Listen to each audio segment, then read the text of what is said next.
iyadoo lagu guda jiro tobanka dambe ee bisha barakeysan ee Ramadaan ayaa guud ahaan caasimada dalka iyo gobolada dalka Soomaaliya waxaa ka socda tartamo lagu weyneynayo Quraanka Kariimka maadaama bishani ay tahay bishii Quraanka munaasabad sare loo soo agaasimay taa oo loogu magac daray tartanka Quraanka Kariimka ee bisha barakeysan ee Ramadaan oo soo qaban qaabiyay Akadeemiyadda Xanaanada Caruurta ee Cabdisalaan Ibrahim Football School oo ah xarun lagu tababaro ardayda Akadeemiyadda ee Cabdisalaan School ee gaar ahaan arday loogu tababaro xirfadda kubadda cagta ee xanaanada Akadeemiyadda Cabdisalaan Ibrahim oo uu qabanayay maamulka sare ee dugsiga hoose dhexe iyo sare ee Tusmo isaga oo kaashanaya Tusmo Foundation ayaa lagu qabtay gudaha caasimada Soomaaliya ee Muqdisho hadaba waa kuwan guddiga tartanka Quraanka Kariimka ee Cabdisalaan Ibrahim Tusmo School iyo Tusmo Foundation oo si habsami leh ardayda u weydiinaya ayadaha Quraanka Kariimka ee qolkeebe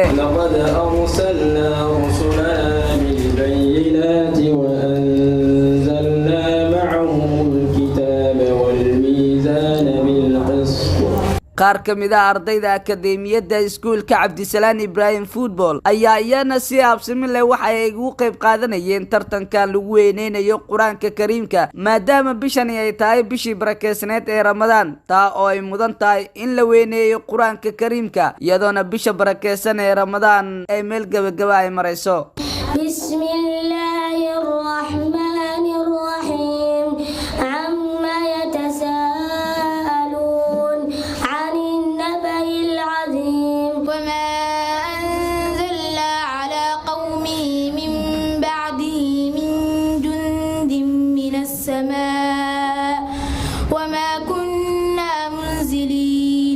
أعوذ بالله من الشيطان الرجيم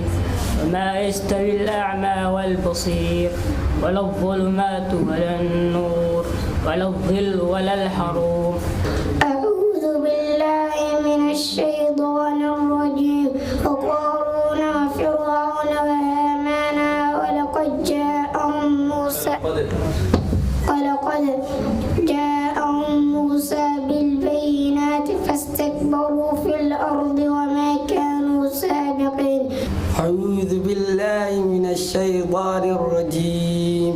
قل لن ينفعكم الفرار إن فررتم من الموت أو القتل وإذا لا تمتعون إلا قليلا أعوذ بالله من الشيطان الرجيم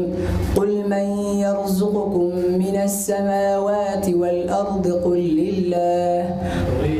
قل الله وإنا أو إياكم لعلى هدى أو في ضلال مبين munaasabadan lagu weyneynayo tartanka bisha barakeysan ee Ramadaan ee Quraanka Kariimka ayaa waxa ka soo qayb galay macallimiin, waalidiin, arday iyo xubno ka tirsan Akadeemiyadda Cabdisalaan Football School, Iskuulka Tusmo iyo Tusmo Foundation. Sidoo kale munaasabada waxa ka soo qayb galay ciyaaryahan ahna gudoomiye Jibriil Xasan Fariid oo ah gudoomiyaha isboortiga ee degmada Howlwadaag ee gobolka Banaadir, Macallin Maxamed Ciise Maxamed ahna maamulka guud ee dugsiga hoose dhexe iyo sare ee Tusmo ayaa ugu horeyn waxa uu ka warbixiyay ulajeedka halkan loo yimid isagoona ammaan iyo bogaadin kala dul dhacay qabanqaabiyaha ahna dhiirigeliyaha barnaamijkan Akadeemiyadda Xanaanada Caruurta ee Cabdisalaan Ibrahim Football School, iskuulka qabashada tartanka ee Tusmo School oo kaashanaya Tusmo Foundation waxaana hadaladiisii kamid ahaa ilaa maad iska leh Allah soo noo suurtageliyay in barnaamijkeeni maanta aan ku soo gabagabayno waxaan u mahad celinayaa alla ka sokow madasha Cabdisalaan Ibrahim Football School oo taabigelinaysa barnaamijkan dhiirigelinta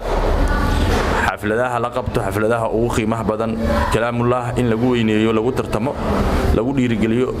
ardayda wax ka barata dugsiyada iyo iskuulada ardayda hibada kubadda cagta iska leh ama akadeemi ahaan kana mid ah Cabdisalaan Ibrahim Football School oo qayb ka ah dhiirigeliyaha ubadka Soomaaliyeed dhan kasta hadii ahaan lahayd dhankii waxbarashada iyo dhankii ciyaaraha fudud ugu dambeyntiina waxaan bixin doonaa ama guddoonsiin doonaa guuleystayaasha awaalmanadani markaas ay calafka u yeesheen tartan mar haduu yimaado kaleemba inta Ilaahay calaf u galiya guuleysanaysa inta kalena way guuleysteen sababtoo ah way istijaabiyeen oo nafsadoodii ay tijaabiyeen wixii la soo baray ay soo bandhigeen intaas guul ah ugu dambeyn ayaa munaasabada waxaa ka hadlay macallin Maxamed Nuune macallin Siid Cali iyo macallin Cabdiraxmaan Xuseen Maxamed oo ahaa guddigii tartanka in muddo loo qabanayay ardaydani oo ku tartamayay Quraanka Kariimka sidoo kale munaasabada intee socotay gabagabadeeda waxaa ka hadlay gudoomiyaha ciyaaraha degmada Howlwadaag ahna ciyaaryahan qaran Jibriil Xasan Fariid waxaana dhamaantood hadaladoodii kamid ahaa Ilaahay baa mahad iska leh ina soo gaarsiiyay gabagabadii tartankii Quraanka oo aan garsooraha ka ahayn oo ay qabanqaabinayeen macadka Tusma iyo Cabdisalaan halkan waxaa ku tartamay dhammaan ardayda meesha fadhisa nin walbaana wuxuu hibo u lahaa ayuu soo bandhigay annagana waxaan ku qiimeynay nin walba wuxuu u keensaday ayaan ku qiimeynay maanta waxaan ku soo kulmay mas'uulka Tusmo bisha Ramadaan waxaan ku kulnay maanta ay tahay maalin ay axad ah ardaydii musaabaqadii ayaan ku soo kulnay oo soo socotay marka waxay oo guddoonsiin ah macallimiintii waa guddoonsiyeen marka Allah ka abaalmariyo dadkii qabanqaabadan iska lahaayeen Bismillahir Rahmaanir Rahiim dhammaan baxda inta soo timid ardayle waalidle maamul macallin assalaamu calaykum marka koowaad